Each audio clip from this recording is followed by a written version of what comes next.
Bonjour ou bonsoir selon ta localité. Je suis Prosper Diossou, l'Africain qui vit au Sénégal, au Mali, au Niger, au Burkina, en Algérie, au Maroc, en Tunisie, en Afrique du Sud, au Nigeria. Je suis africain. Et sur cette chaîne, je vais te partager mon vécu, mais aussi mes connaissances acquises. Car je pense que le partage donc de ces expériences et de ces connaissances acquises est multiplicateur de richesse.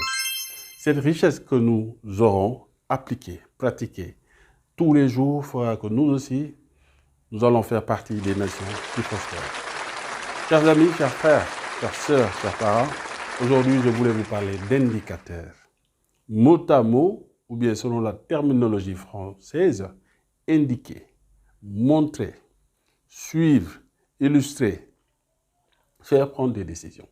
Ça veut dire, les indicateurs sont nécessairement, d'une façon irréfutable, des outils, des instruments qui vont te permettre de mesurer ton activité de tous les jours. Alors, donc, nous avons une obligation de s'arrêter et comprendre pourquoi on doit régulièrement utiliser les indicateurs, pourquoi ils doivent être fiables, pourquoi on doit les mettre à jour. Alors, je vous donne un exemple. J'ai comme objectif d'aller à Abidjan par le bus. C'est un objectif. L'instrument, l'outil de quantification, sera donc le kilométrage heure. Ça, c'est un indicateur. D'accord? Donc, objectif, indicateur. Alors, comme on l'a appris à l'école, un objectif, il est SMART, comme vous le voulez, spécifique, mesurable, ainsi de suite. Académique, universitaire.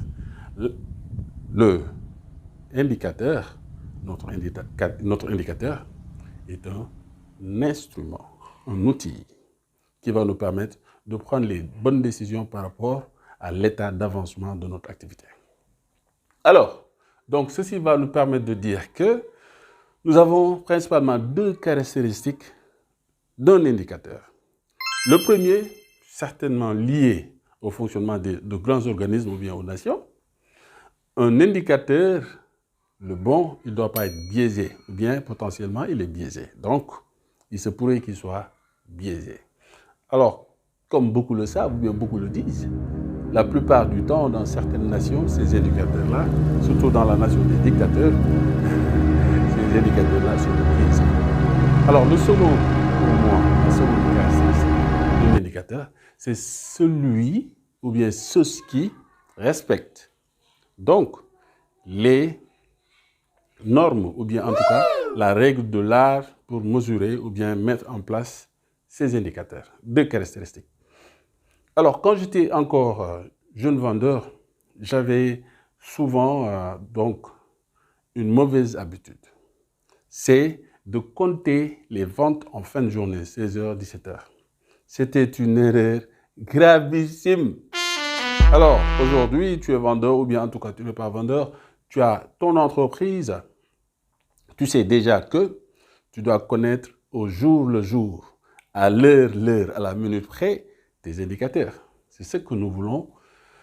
Ce n'est pas impossible, c'est faisable. Des outils, la technologie le permet, donc des outils très très performants peuvent te le permettre. Alors, ceci aidant, il n'est pas bon de remettre à demain la quantification de ton activité. Donc, quelques qualités que pourrait avoir un bon indicateur. Alors, un bon indicateur, il est simple. Un bon indicateur, il est également donc constructif. Ça veut dire que toi-même, tu peux créer cet indicateur et pouvoir l'utiliser et le décliner par rapport à tes collaborateurs. Un bon indicateur également, il doit être fiable. Fiable, c'est-à-dire que tu pourras avoir confiance à cet indicateur et pouvoir donc l'utiliser à ta guise. Mais également, il doit être à jour. Un indicateur de 2008 n'est pas un indicateur de 2021. Alors, je me rappelle la fameuse histoire, Mark Twain de Tom Sawyer. Et ceux qui sont nés en 1980 doivent savoir ou bien connaître Tom Sawyer. Alors, Mark Twain dit, et il l'a souvent dit, nous-mêmes on l'a utilisé, beaucoup de personnes l'ont utilisé, sans contextualiser. Vous m'écoutez? Sans contextualiser. Ça veut dire, Mark Twain, il a dit il y a 3 types de mensonges. Les mensonges, les sacrés mensonges, mais aussi les statistiques. Alors, ça veut dire quoi? On va contextualiser. 1870-1900. Alors, à l'époque, Mark Twain avait des indicateurs. C'était quoi ces indicateurs? Nombre de mots par jour. Dans les années 1900, son activité s'est complexifiée. Son activité est devenue un peu plus, donc, importante, on va dire. Alors, qu'est-ce qui s'est passé? C'est que M. Twain aurait oublié, donc même moi j'ai oublié d'allumer ma lampe, mon ring light, je ne l'ai pas allumé, je viens de l'allumer. Bon, on va continuer comme ça. Alors, Mark Twain avait oublié que son activité s'était complexifiée et justement, alors il aurait fallu qu'il prenne en compte maintenant, non pas seulement les jours, mais également les heures, car il était devenu tellement bon que, en un temps record, il avait le nombre de mots qu'il fallait.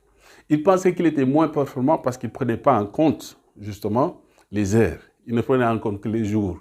Et il se posait des questions. Donc, ce que Mark Twain voulait illustrer, ce qu'il voulait dire dans le contexte, ce n'est pas qu'il n'aimait pas les statistiques. Non, il dit, les indicateurs sont des chiffres qu'il faut manipuler avec beaucoup de minutie, beaucoup de contexte, beaucoup de compréhension de ce que vous faites. C'est ça la véritable explication de la chose. Alors, c'est dire que toi-même, à ton niveau, tu peux créer des indicateurs. Moi, je l'ai fait, j'ai créé des indicateurs à mon niveau que je comprends, que j'utilise avec mes collaborateurs. Et ils sont principalement 3 que je vais te servir. Ça ne voudrait pas dire que le CA, les KPI standards comme CA, cash flow, EBITDA, earning before interest, ne seront pas utilisables. Aucunement. Ce sont des indicateurs standards. Le chiffre d'affaires est l'un des indicateurs les plus célèbres. Quand tu vas commencer ton activité de vente, tu n'auras pas beaucoup de ventes. Tu n'auras pas beaucoup de chiffres. Alors, sur ta fiche Excel, mets 0. Jeudi, 0. Vendredi, 0. Samedi, 0. Si tu travailles dimanche, ne travaille pas le dimanche. Mais si tu travailles le dimanche, mets 0. Jack Ma, lui, il travaille les dimanches. Jack Ma travaille les dimanches. Et Elon Musk. Alors, chacun fait comme bon lui semble. La vie de famille, selon moi, elle est importante. On ferme. Alors, mes 3 indicateurs. Le temps mis pour faire des tâches. 10 tâches, quel est le temps que tu vas mettre sur 60? C'était ça, un des indicateurs, ou bien celui que j'utilise assez souvent. Ça veut dire, je m'astreins, je m'oblige à avoir des temps déterminés pour certaines tâches par rapport à la difficulté ou bien à la complexité de la tâche. Alors, 10 tâches spécifiques en 10 minutes. Si tu les fais en 30 minutes, c'est 30 sur 60. Voyez le rapport. Donc, numérateur, dénominateur, 30 sur 60. Tu auras utilisé, en tout cas fait 50% du temps pour faire ces tâches. Le premier indicateur. Le second qui concerne donc les clients, c'est dans le cadre d'une opération de vente. Alors, le nombre de clients que tu as contactés, c'est le PAC, et les nombres de clients qui sont effectivement devenus tes clients. D'accord? L'ensemble, dans une période de référence, par exemple, tu dis, alors on est novembre, de novembre à décembre, j'ai appelé 100 clients. Sur les 100 clients que j'ai appelés, que j'ai prospectés en ligne, il y a juste 50 qui sont venus intégrer notre parc. Donc le taux de réussite également, tu le comprendras aisément, c'est 50 sur 100. Et c'est ton ratio. Ainsi de suite. Donc à ton niveau, tu peux créer des indicateurs qui vont te refléter. Par exemple, quel temps tu mets pour aller prendre tes marchandises. Alors conséquemment, cet indicateur doit être utile. Ce n'est pas mettre des indicateurs de gauche à droite à gogo pour ne rien comprendre en fin de compte. Tout indicateur doit être spécifique et pouvoir te permettre, toi, à ton niveau, de prendre des décisions. Alors, en gros, je pense que la messe est dite. On ne peut pas fonctionner sans indicateurs. Alors, moi, je m'évertue tous les jours à regarder mes indicateurs, à les mettre à jour, à les comprendre et à les décliner pour qu'effectivement les objectifs assignés ou bien fixés, quelle que soit leur grandeur ou bien quelle que soit leur petitesse, puissent être donc exécutés, appliqués, pour que justement nous puissions voir l'état d'avancement de la structure. Il est également important de souligner, avant de finir cette vidéo, que ces indicateurs ainsi établis auront besoin de certaines couleurs. Par exemple, très simplement, tu peux utiliser 3 couleurs. Rouge quand c'est vraiment ça va mal, jaune quand tu es donc en progression et vert quand c'est atteint ou bien plus qu'atteint. Chers amis, chers frères, c'est ce que je voulais partager avec vous aujourd'hui dans cette vidéo atypique et je vous souhaite de passer un excellent dimanche. Ciao, ciao, ciao, ciao, ciao!